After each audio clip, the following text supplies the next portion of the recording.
Okay, I'm naming this talk A Woman Named Rib, and subtitled In His Age, Man Becomes Young Again.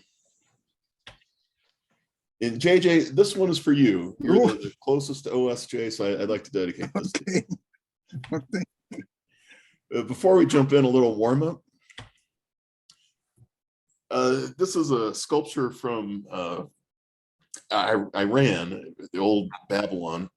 It's probably a picture of Unapushtim, but it's listed as a master of animals. And he has a lion that he's holding, and in his hand is a snake. This, we think, is a picture of Gilgamesh himself from about the 800s BC. In his right hand, notice he's carrying a plant. That is the plant called Never Grow Old, or Man in his Old Age Grows Young. Ooh. So here's what I'm going to try to do. We've got this some stuff out there about OSJ. It's very dry, factual about what he did, but it's not about what does it mean. What did it mean to the world? And it was a great, there's a great bar brawl going on as a metaphor I use, and he stepped right into it. Tonight, there's so much stuff to cover. I'm going to focus on the hero with 1,000 faces. So if you see that acronym, THWATF, that's the Joseph Campbell book. Okay. Just a few notes. I'm going to use the notation of Common Era and before Common Era for the old AD, BC. Everything I'm stating here is only facts, not my opinion, but I will call that out if I do have an opinion. I'm also going to try out some internet memes, which is a new thing for me. We'll see how that goes. And I will use Gilgamesh, the character, and the Epic of Gilgamesh. I call both of those Gilgamesh. It might get confusing, but just a heads up for the context. So I'm presenting an actual metaphorical picture of OSJ, meaning this is how I imagine his discovery was taken. You've got a picture of a barroom brawl with people punching it out. And OSJ is the man in the top hat. That's his advisor sitting down, and that isn't beer or liquor coming out, that's gasoline, and they're about to light a match. That's a metaphor for the situation that they walked into. It's pretty intense. So let me start with The Hero with 1,000 Faces, set up that book, and review some of the fundamentals. The idea of The Hero with 1,000 Faces is that there's only one story of a hero. It's been told 1,000 times with many variations. He lays out a map, and it does map to almost every Hollywood movie unless it was made during a war. And there's the adventure of the hero. There's a departure. The hero refuses to go. I'm not doing this. And then he goes on anyway. He gets supernatural aid, ends up in the belly of the whale, goes through all kinds of trials and tribulations and tests. He kills the monster, kills himself, and is ultimately resurrected. And then he receives the ultimate boon. I'm glossing over this because there's hours of discussion about what that is. Does it actually work? Is it empirical? But the ultimate boon is where the OSJ quote shows up in that book. It's deep into the first half. The first half, by the way, is the hero cycle. The second half is all creation myth. So that's kind of where we are in that cycle. And one of the fundamental tenets of that book is that people don't say what they mean, and they do not mean what they say. Here's a quote from Freud here. The truths contained in religious doctrines, and after all, are so distorted and systematically disguised, writes Sigmund Freud, that the mass of humanity cannot recognize them as truth. And then, I'm trying to rearrange stuff. Okay. They give the example that it used to be popular to tell little children where newborn babies come from is that they come from the stork. Well, that's the truth wrapped up in a symbolic clothing. It's true, but it's not true. But we do these things just as a species. The whole species does it tremendously, and for multiple reasons. And then there's the joke of we all know what the large bird signifies, the bird being the stork. So here's the pyramid of arguments that Joseph Campbell lays out. I looked for a pyramid graphic, but I couldn't find one I like this. We're going to start at the very bottom. The first thing to get at the truth then is to find the mythologies themselves and it's not as easy as just going to the library. There's a lot of science, and in fact, everything we're going to show tonight, we did not even know existed before the 1870s. All of these myths are rediscovered in modern Western times since then. But there's a tip of the hat a quote from A Hero with a Thousand Faces at the bottom there. Today, many scientists are contributing to the analyst of the riddle.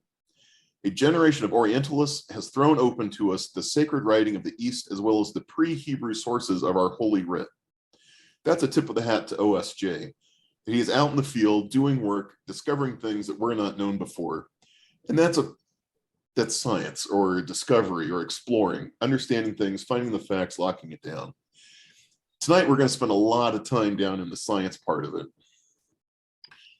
And then the arguments for the Hero with a Thousand Faces is that there are parallels among these various stories and mythologies. And he says the parallels will be immediately apparent, and these will develop a vast and amazingly consistent statement about the basic truths by which man has lived throughout the millennia of his residence on the planet. I think Joseph Campbell's a little slippery. He puts these things up, you're ready to draw a complete conclusion, but he never really pulls that conclusion himself. And then at the very top, we uncover the truth. It is the purpose of this present book to uncover some of the truths disguised for us under figures of religion and mythology by bringing together a multitude of them and letting the ancient meaning become apparent of itself. So that's his whole strategy for that book. Getting more specifically to the ultimate boon, the OSJ quote is used in understanding immortality. And he puts two ancient myths together. There's Gilgamesh and Kohung. So I start at the bottom. Gilgamesh, the tablets were discovered in 1853, generally attributed to Austin Layard, even though he actually didn't do the discovery. And then OSJ, of course, discovering that, at least from a Western point of view, that there was ancient alchemy in China. And that was done in 1925. Which Bruce's timeline will help. And so what does that search for immortality mean? Spoiler alert, this is the whole punchline of that section on from The Hero with a Thousand Faces. The research for physical immortality proceeds from a misunderstanding of the traditional teaching. On the contrary, the basic problem is to enlarge the pupil of the eye so that the body with its attendant personality will no longer obstruct the view. Immortality is then experienced as a present fact. It is here, it is here. Even when he's delivering the punchline, he uses a metaphor and wraps the stuff up in symbolic meaning. He doesn't just lay it out there. But that's that kind of lays out the map of OSJ's discovery gets used to explain a mythological meaning, or the truth underlying the mythological theme of immortality. Let's review some basic timelines here. Writing starts in Mesopotamia at about 3400 BC. It starts in Egypt about 3200 BC. If Gilgamesh is real, and scholars have tried to put a date on it, they're dating his actual reign, and he was a king of Mesopotamia, or Babylon at least, in about 2700 BC. Babylon, the city, is founded in about 2300, and that's about 53 miles south of Baghdad. I should have said Iraq if I said Iran previously. You guys have probably covered this in school many times. The first written version of Gilgamesh that we have ever found dates to 2100 BC. About 2000 BC writing starts in China. We don't know when Moses lived, but a lot of scholars have put that at right about 1300 BC. There's also a tradition to attribute the book of Genesis to Moses. It's not in the Bible that Moses wrote Genesis, but most people have that as a traditional attribution. And of course, Genesis includes the story of Noah and the floods, or the flood. There are no pyramids in the Bible. Moses building pyramids is just a good movie, by the way. For OSJ, the first alchemist that we can trace this back in China was to about 300 BC. Zosimos lived about 300 to 500 CE, Common Era. And Babylon fell about, or was abandoned about 1000 CE at the height of the age of the Vikings. And I just have to wonder, did we have something to do with that? That's kind of a joke. Yeah. The key takeaway here is that Gilgamesh is 1,000 years before the book of Genesis, and Gilgamesh is 2,000 years before Kung Ho. So we're going way back in time here. So to get into the science of Gilgamesh, and by that I mean, how did we even know this guy existed? We hadn't heard the words ever in North America until the 1870s. And certainly in Europe, it was lost for many millennia. Let's dig into this. This is Austin Layard. He's paid by the British Museum. He goes to ancient Babylon and he starts excavating. And he's kind of the leader of it. He doesn't make the actual discoveries, but he does the funding, the organization. He's the real leader here. And if there's one thing we can say about this guy, he has some darn good facial hair. So they're excavating a site. This guy goes back to London, I guess, to take care of business, and he leaves Hormuzd Razam in charge. He goes across the street and starts digging, and he finds it's an ancient library just full of clay tablets, all written in cuneiform. I can't pronounce it, but there's the library of something at somewhere. It's on the slide there. Nineveh. Yeah. Yeah, Nineveh would be the. But he literally finds tens of thousands of clay tablets. And most of those are still not translated, but some of them are. This is the famous tablet. Is that a person then that held the library? Is that The Ashurbanipal? yeah? Yeah, he was I don't know who he was exactly, but he had a heck of a library. Yeah, okay. So that's the name of a person who had a library at Nineveh. All right. Yeah, he would have been a Babylonian king or something, I guess, or some important person that could afford a library. Okay. This is famous tablet 11. The British, as we would say today, steal these tablets, take them back to the British Museum where they sit for decades in storage without anybody able to read these. We can read some of them, but the bulk of these tablets are still untranslated. We don't know what they say. We do know this one in great detail because it's been famously studied. So if that was what, 1857, 1872, this guy, George Smith, translates tablet 11. And they said, when Smith realized what he was reading, he began to remove articles of clothing, run around the room, shouting in delight. It's a bit like Archimedes, discovering the Archimedes principle and running around screaming Eureka. The big thing here, which is very interesting, is what did he discover? Well, to quote Joseph Campbell here, Gilgamesh goes on a quest for immortality. Gilgamesh is a great king. He wants to become immortal. He goes and finds this guy, Unapushtim, and he has to travel across the sea of the waters of death. He can't touch the water. He listens to Unapushtim tell this great story, long story, and then he has the power to dive into the waters of death. And once he has the story, he is immune to the death from the water. He goes down and he finds the plant, the plant named Man Does Not Grow Old, or Man Grows Young in His Old Age. And having this plant, he will obtain immortality. But of course, in that story, he first has to listen to Unapushtim's story. And Unapushtim was the man holding the lion with a snake in a hand. Tablet 11 gives Unapushtim's story of how he became immortal. Gilgamesh seeks out Unapushtim because Unapushtim is immortal, and that's who he wants to be. So he's like, well, how do we do that? Well, there's the story from tablet 11. Let me come back here and switch to a spreadsheet here, which compares, I'm calling it, there's a 3 columns here. I have events from a story on column A. Column B is from the book of Genesis, basically the flood of Noah, or Noah and the flood. And I'm calling this Gilgamesh, but it's from the Epic of Gilgamesh, but as told by Unapushtim. It's just shocking what Tablet 11 held. Both have a great flood, and the flood is of global regions. The cause is either man's wickedness or sins. Now, Genesis and Noah is monotheistic. Gilgamesh is polytheistic. There's a group of gods. The name of the hero in Genesis is Noah, and Gilgamesh, it's Unapushtim. Both characters are righteous.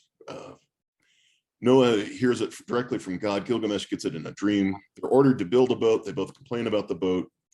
The height of the boat in Genesis is 3 stories. In Gilgamesh, it's 6.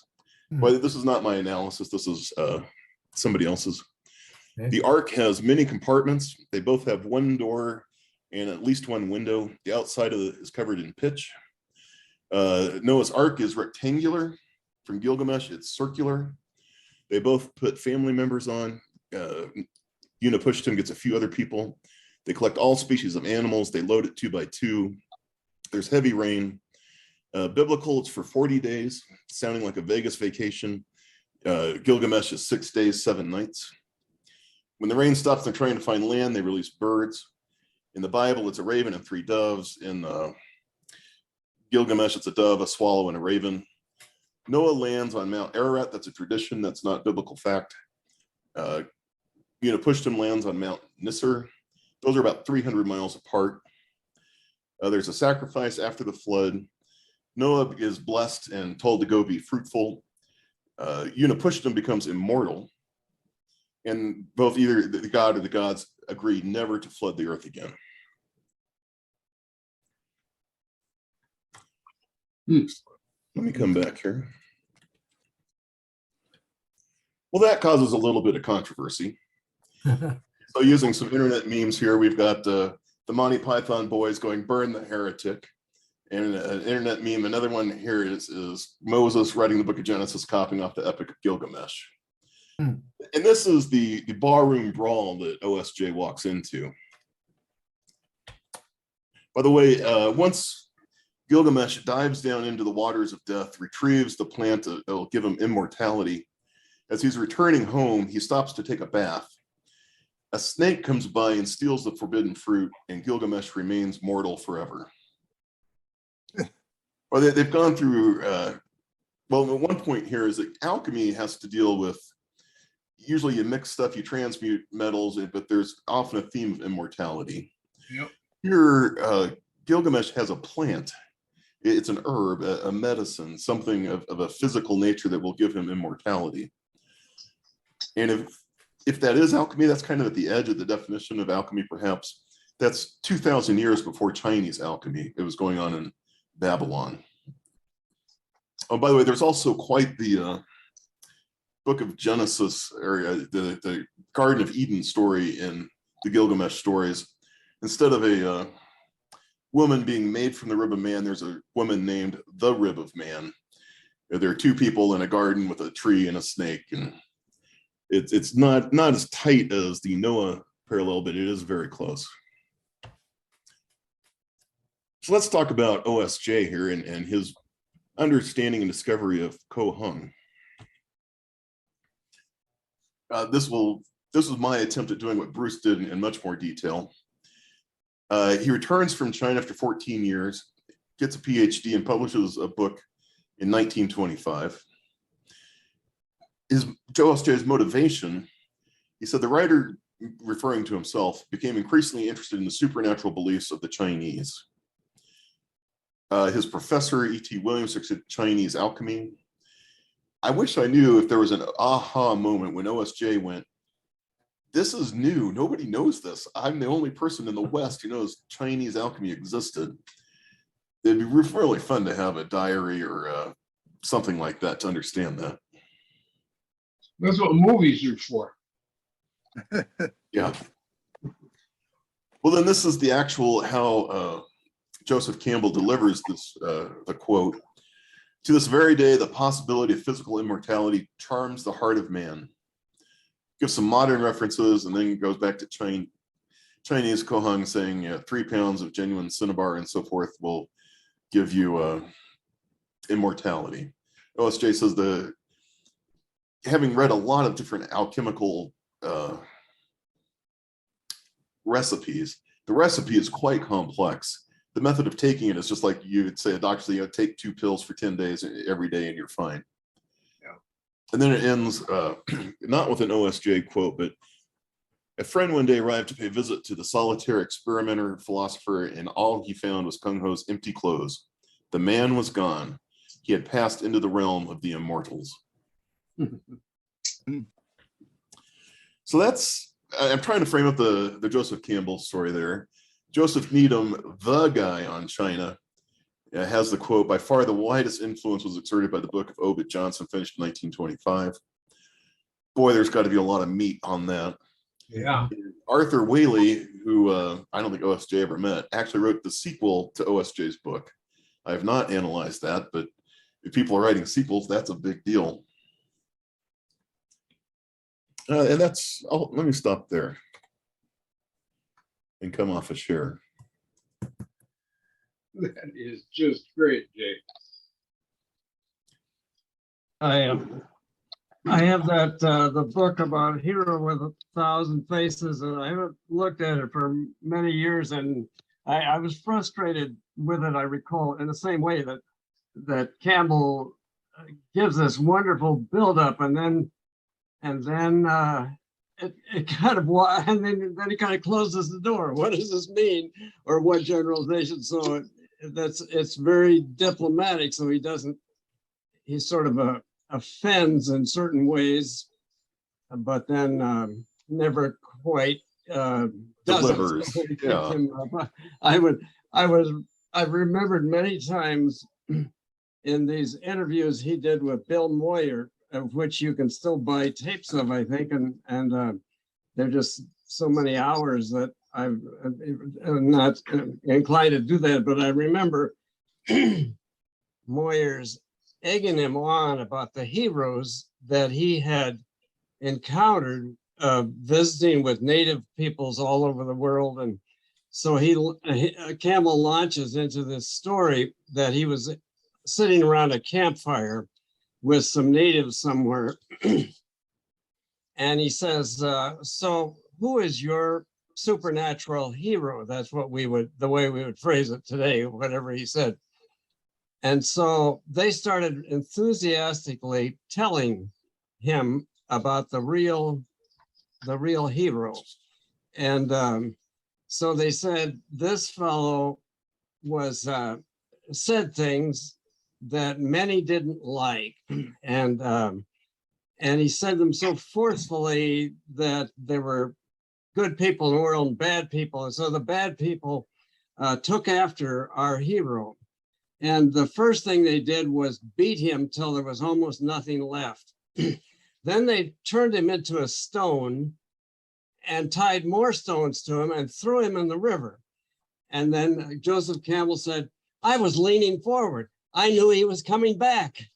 And that's, of course, the resurrection story, I guess. Anyway, and then I don't know that he finished up with any point, but I remember him telling a story like that. So. Yeah, as a scientist, I'm always kind of hesitant to buy into these, the whole psychodynamic camp, this hero mythology. How do you verify that empirically? It's just really hard to nail that down. Yeah. I can't tell you how many movies I watched to go, this guy's going to die and come back. And sure enough, he dies and comes back. There's some predictive power there. Yeah. Yeah. Well, anyway, that's interesting about OJ. Obed Johnson's link to all of it. That's just fascinating to me. That just bowls me over. Yeah, the little guy from Quiet Old Lanyon gets into that kind of stuff and the influence of it. Oh gosh, yeah. Wow. Yeah, and all the things we would have lost for history if he'd been interested in farming. Yeah, yeah, that's right. Yeah. Well, then just so interesting. I mean, we went to China. There are all kinds of things you could be interested in in China, but that he singled out these mythologies. I mean, that's really an intellectual topic to, you know, most of us would say, oh, they believe that. Well, it's nuts, but okay, and then move on, you know, but he wanted to investigate apparently what it is they did believe. And that's a tribute to anybody with a good intellect would be to listen and ask and master what what it was. So, Well, I think that too, and also then to begin to ask questions. You know, he was teaching over in China, and his students, as he was teaching as a missionary, congregational missionary, I would imagine that he was talking about the Judeo-Christian origins story, and matters of resurrection and other things like that. And his students may likely have questioned and even opened his eyes to some of the Chinese writing. And we know that he was that he had acquired and was continuing to acquire skills with the spoken language and presumably the written language, and may have had access to some of those documents. So the Kohong document, that his book has a section in it, and I don't have it close enough to, and I haven't looked at it recently enough to find, but I think if you have read it, you maybe remember that he does quote at some length a formula for the elixir. And I think it certainly holds some parallel with what Jay has just presented tonight. So, I would imagine that in the course of his teaching over there, interaction with students, and we don't know what level that teaching was, but I suspect it was not primary grades or even secondary grades. It may have been more advanced students that would bring those questions into the conversation and the presentation. So, interesting stuff. I mean, Jay, there, to the questions about empiricism and how that what of that can really support a narrative, and kind of being clear about what it doesn't support, so that questions can be identified, gaps can be identified, and there may be other evidence out there, but we don't know about it. And it does appear that what OSJ presented in his book has huge scholarly value in trying to explore some of those questions. Just a fun thing I just found today is that in the Dead Sea Scrolls, there's a reference to Gilgamesh. He's in it's called the Book of Giants. It's a story that it's pre-Noah as to why did God flood the world. Somehow that's related to giants. I don't know, but Gilgamesh is one of two giants. There's more to be read there, but that's interesting that it shows up in other writings.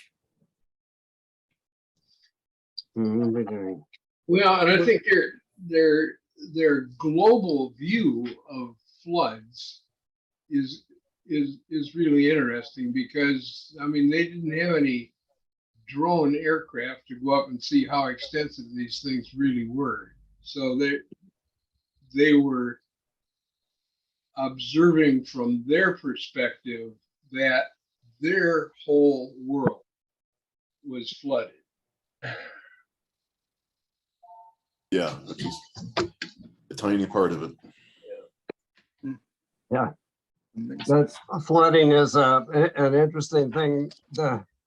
In Rapid City, a long time ago, I was over there just doing tourist things, and Elaine and I just went in randomly to Native American heritage site and library, it said, and so I was reading a book in there, and for some reason I didn't buy it or bring it home, but it told of this Native American who was there around the Black Hills there, and the story of his life in that tribe was that the whole world was flooded, and this fellow had a canoe, and he went for the only highest spot of land that he could find, which was the spot where this museum is, and there he started